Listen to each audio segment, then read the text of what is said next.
Buenos días, mis hermanos, Dios les bendiga y les guarde. Bueno, nuevamente estando con ustedes a través de este medio, quiero primeramente bendecirle en el nombre del Padre, del Hijo y del Espíritu Santo. También quiero bendecir a las personas a las cuales por este medio le llega este discipulado.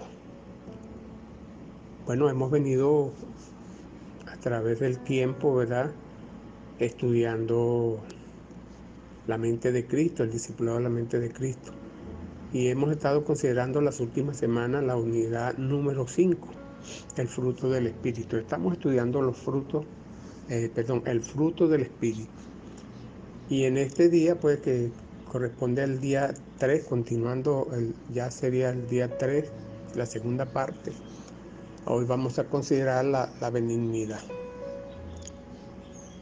Y antes de comenzar este estudio, pues este análisis, quiero leerle Santiago, capítulo 1, versículo 22 al 25, que dice de la siguiente manera, y la leemos en el nombre del Padre, del Hijo y del Espíritu Santo. Porque si alguno es oidor de la palabra, pero no hacedor de ella, este es semejante al hombre que considera en un espejo su rostro natural, porque él se considera a sí mismo y se va, y luego olvida cómo era.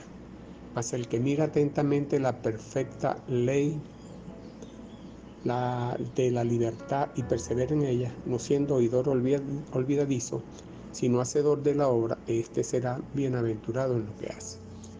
Y quería leerle esto porque como cristianos en estos últimos tiempos nosotros estamos continuamente siendo vapuleados, si cabe la palabra, por tantas situaciones y circunstancias que está sucediendo.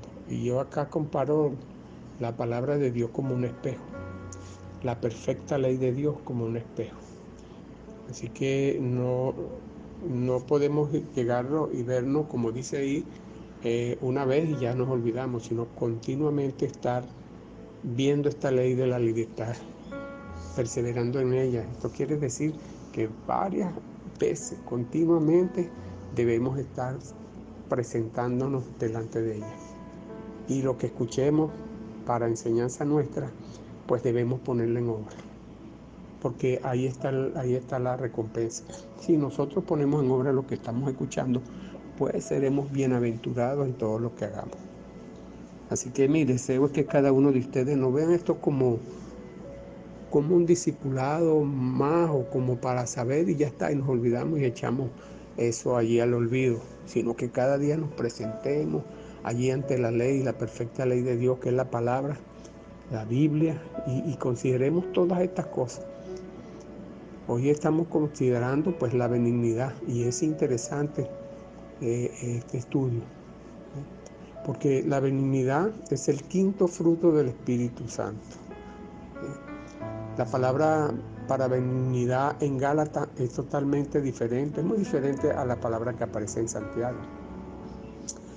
La de Gálatas describe una actitud o disposición que es más que acción. La benignidad bíblica se demuestra en un equilibrio sensible. Este equilibrio viene de Dios, este equilibrio viene de parte de Dios, y por eso tenemos que ser sensibles a su palabra. Y es un equilibrio que no excede. Sin embargo, muestra el tierno toque de Dios cuando en realidad se necesita. Jesús mostró benignidad. Él trató con ternura a los niños, a los desamparados, a los paralíticos, a los despreciados. En la profecía del siervo de Jehová que está en Isaías 42:3, que la cita es citada en Mateo 12:20, había dicho que él no quebrará la caña cascada ni apagará el pábilo humeante. Con quienes requería que se les tratara con firmeza, pues Jesús trató con firmeza. Jesús trató con los fariseos y con los maestros de la ley, actuó con firmeza. Fue imparcial y fue firme, pero también fue compasivo con los indefensos. Vemos una de las obras benignas de su mano cuando sanó allá al leproso después del sermón del monte. Dice la palabra en Mateo 8, 1 al 4, que cuando Jesús descendió, ¿verdad? Aquí dice, cuando descendió Jesús del monte, le seguía mucha gente. Y aquí vino un leproso y se postró ante él diciendo, Señor, si quieres, puedes limpiarme. Jesús le extendió la mano y le tocó diciendo, quiero ser limpio. Y al instante su lepra desapareció. Entonces Jesús le dijo, mira, no lo digas a nadie, sino que ve, muéstrate al sacerdote y presenta la ofrenda que ordenó Moisés para testimonio de ello. Aquí vemos la benignidad del Señor. Lo bueno, el carácter bueno, el deseo de hacer el bien por otras personas. Y la benignidad aquí vamos a considerarla primeramente como adjetivo, después como nombre y posteriormente como verbo. Como adjetivo, la palabra en el griego es Christop, y esto es, hablando de persona, es aquello que es placentero, dicho de personas bondadosas, benignas. Se traduce como benigno en Lucas 6:35, en Efesios 4:32 como la benignidad del Señor, que el Señor es benigno, y en Romanos 2:4 su benignidad, que es bueno, mejor. También como adjetivo, eupeites significa dispuesto a la obediencia. Alguien benigno está dispuesto a la obediencia. De eu, que es bien, y peitomai, que es obedecer, ser persuadido. Dócil, se traduce benigno, propenso a complacer. En Santiago 3:17 precisamente dice que la sabiduría, ¿verdad?, que es de lo alto, es primeramente pura, después pacífica, amable, benigna, llena de misericordia y de buenos frutos, sin incertidumbre ni hipocresía. Y el fruto de justicia se siembra en paz para aquellos que hacen la paz. Así que vemos acá la palabra benigna. Aquí esta palabra benigna en Santiago 3:17 significa, traduce pues una persona propensa a complacer. ¿A complacer en qué? A complacer en la obediencia, a complacer, a estar dispuesto en obediencia. Ahora como nombre aparece la palabra en griego Christotes. Va a denotar benignidad o bondad. Primeramente en el sentido de lo que es recto y justo, como ya en Romanos 3:12. Y se traduce como lo bueno. Entre Romanos 3:12 dice, todos se desviaron, aún se hicieron inútiles. No hay quien haga lo bueno. No hay ni siquiera uno. Y aquí cuando habla no hay quien haga lo bueno, es no hay quien practique la benignidad. También en el sentido de una disposición benigna de corazón, de bondad en los hechos también. Acá, por ejemplo, en los dichos de Dios, por ejemplo, en Romanos 2:4 aparece benignidad, y en Romanos 11:22 aparece bondad 3 veces. En Efesios capítulo 2, versículo 7, y en Tito capítulo 3, versículo 4 aparece como bondad. Estoy dando estos datos para que anoten, tengan anotado esto, para que después, posteriormente, después de esta enseñanza, usted pueda verificar todas estas cosas. Pueda verificar. Acá le voy a leer algunos textos, ¿verdad? Por ejemplo, en Romanos 2:4 dice, o menosprecia la riqueza de su benignidad, paciencia y longanimidad, ignorando que su benignidad te guía al arrepentimiento. Y aquí habla de la benignidad de Dios. No debemos ignorar lo bueno que ha sido con Dios, porque esa benignidad y esa longanimidad, que en griego es macrotimeo, amar a pesar de, ¿verdad?, que esa benignidad nos lleva al arrepentimiento. Por ejemplo, en Romanos 11:22 dice, mira pues la bondad y la severidad de Dios. La severidad ciertamente para los que cayeron, pero la bondad para contigo, si permaneces en esa bondad, pues de otra manera tú también serás cortado. Aquí vemos la bondad, 3 veces aparece la bondad de Dios, que es la benignidad, confrontada con la severidad de Dios. Dios es benigno, pero también es severo. ¿Y benigno para quién? Para aquellos que permanecen en esa benignidad. Pero para quien ciertamente no permanece, pues caerá y será cortado. Así que es tremendo, Dios es benigno tremendamente. Pudiéramos decir que Dios es amor, pero también es fuego consumidor. También el dicho de los creyentes, ¿verdad?, que se traduce en benignidad, está, por ejemplo, en Gálatas 5:22, en Colosenses 3:12, por ejemplo, en Gálatas 5:22 como fruto del Espíritu y en Colosenses 3:12 como vestidura del creyente. También de los creyentes traducido en bondad en 2 Corintios capítulo 6, versículo 6, que dice: en pureza, en ciencia, en longanimidad, en bondad, en el Espíritu Santo, en amor sincero. Esto significa no meramente bondad como una cualidad, sino como la bondad en acción. Una benignidad que se expresa en actuaciones concretas, pero no la bondad expresándose en manera airada contra el pecado, como lo vimos allá cuando se contrasta en Romanos 11:22, sino más bien en gracia, ternura y compasión. Ahora bien, como verbo, cresteuomai, relacionado con ser benigno. Y precisamente lo vemos en 1 Corintios 13:4, hablando del amor. Que el amor es sufrido, es benigno. Entonces, ¿cómo pudiéramos nosotros dar un concepto de benignidad? Estuve meditando cómo pudiera yo definir la benignidad. Y saqué este concepto, ¿verdad? Que la benignidad va a referirse a los valores de algo, de alguien, que es considerado bueno en su esencia. Esto lo estuve investigando, ¿verdad? La palabra benigno deriva del latín benignus. Ya vimos en griego el significado, ¿verdad? Pero vamos a ver porque luego se tradujo al latín y del latín al castellano. Bueno, acá en el latín viene la palabra benignus, compuesto por los vocablos bene, que significa bueno, y genus, que indica nacido. Por lo tanto, etimológicamente significa que es algo o alguien concebido o creado para el bien. Tremendo, ¿verdad? O sea que aquel que es benigno ya ha sido concebido o creado para hacer el bien.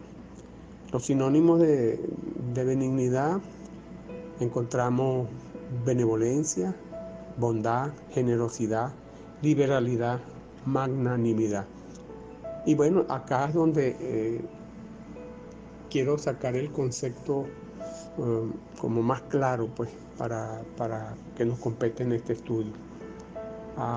De estos sinónimos que acabamos de leer, pues, podemos inferir que alguien benigno es alguien que tiene inclinación afectiva hacia las personas y buena voluntad, de una manera espontánea y mutua. Es alguien que siempre va a llevar una palabra afectiva, un trato afectivo hacia las demás personas, que van a ser de él, van a ser de su buena voluntad y de una manera que es espontánea. Es alguien que tiene natural inclinación a hacer el bien.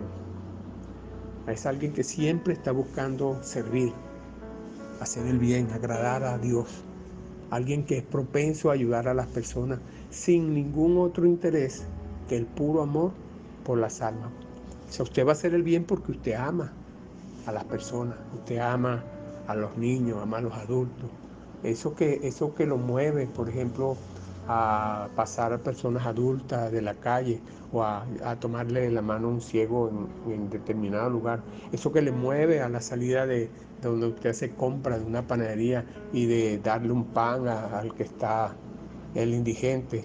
Eso que lo mueve a ayudar, eso se llama benignidad. Así que alguien que también benigno es alguien que es generoso, es desprendido y que comparte generosamente de lo que él tiene para ayudar a otros en su necesidad, sin esperar recompensa, simplemente ayudar por ayudar.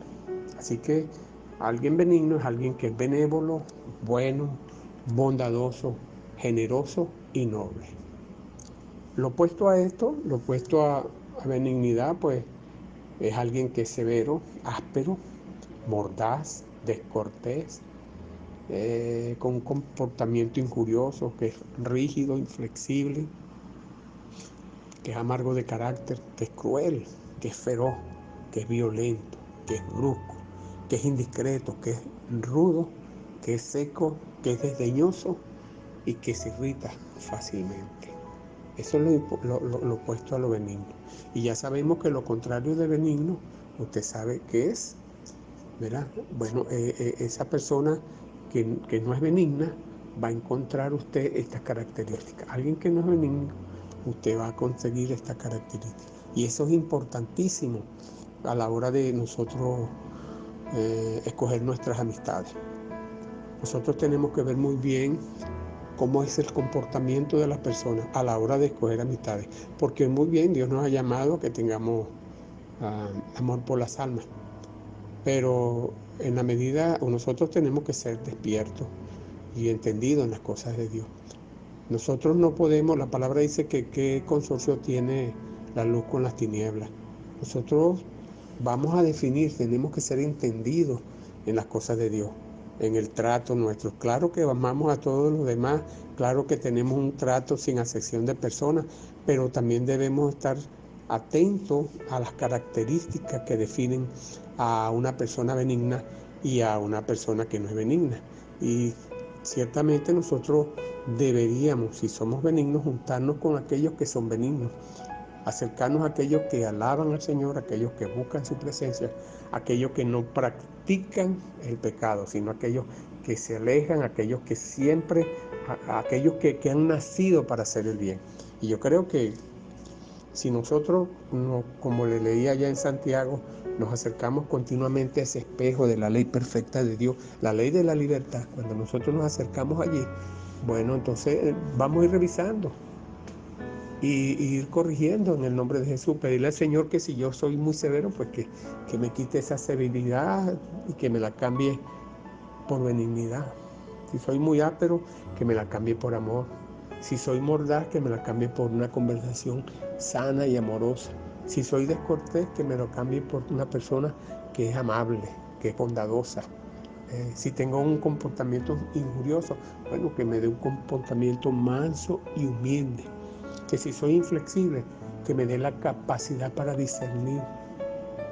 No siendo débil, pero tampoco siendo inflexible, sino entendiendo, poniéndome en el puesto del otro y entendiendo teniendo empatía. Si hay amargura, bueno, debe haber algo allí que está dañando nuestro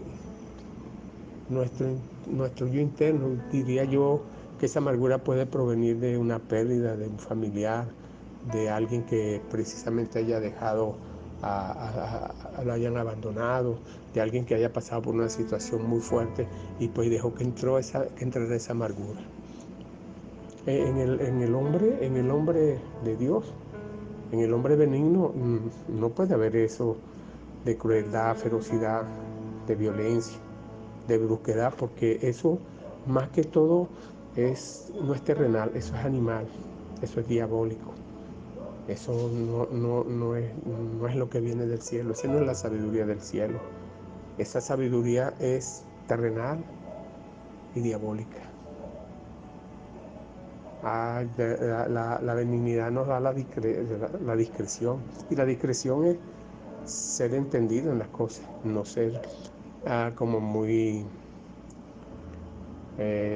la palabra dice acá en Venezuela, muy salido en las cosas, que no medimos las cosas antes de decirlas, que somos rudos, que hablamos con desdén o irritadamente.